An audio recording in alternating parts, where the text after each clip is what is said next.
वसईच्या दुर्घटनेमध्ये आज माजी खासदार राजेंद्र गावित यांनी पोलिसांची भेट घेतलेली आहे। त्यांनी काय नेमकी चर्चा केली पोलिसांशी आपण जाणून घेऊया। काय सांगाल सर, आज तुम्ही या ठिकाणी आलात, पोलिसांची काय नेमकी चर्चा केली?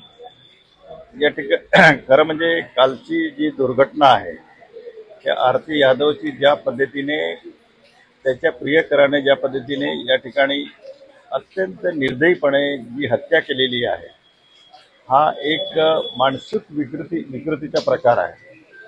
आणि सर्वप्रथम या भागाचे लोकप्रतिनिधी म्हणून मी त्याचा निषेध या ठिकाणी करतो आहे। परंतु या वसई विरार महानगरपालिका क्षेत्रामध्ये या ठिकाणी अशा प्रकारे अनेक विकृत स्वरूपाच्या अशा त्या ठिकाणी घटना घडत आहेत।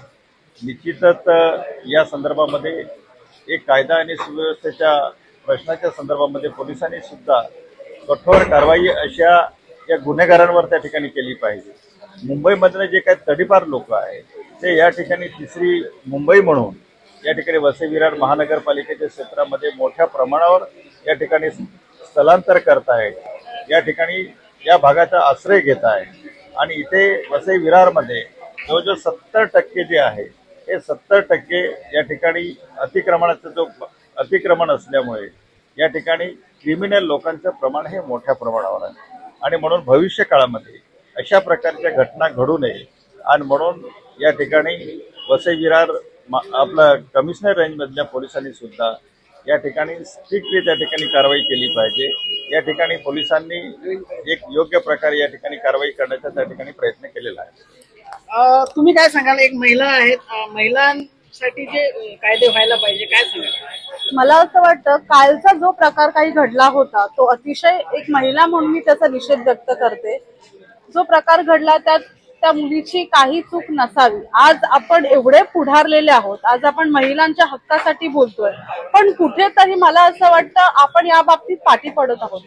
काल आम्ही सुद्धा शिवसेना महिला आघाडीतर्फे पोलिसांना एक निवेदन दिलेलं आहे साहेब।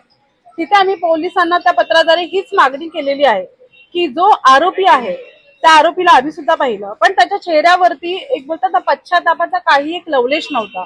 तर ते बघून कुठेतरी मनात राग आणि एक चीड निर्माण होते। महिलांना असं संरक्षणासाठी स्वसंरक्षण धडे दिले पाहिजे, काय सांगाल?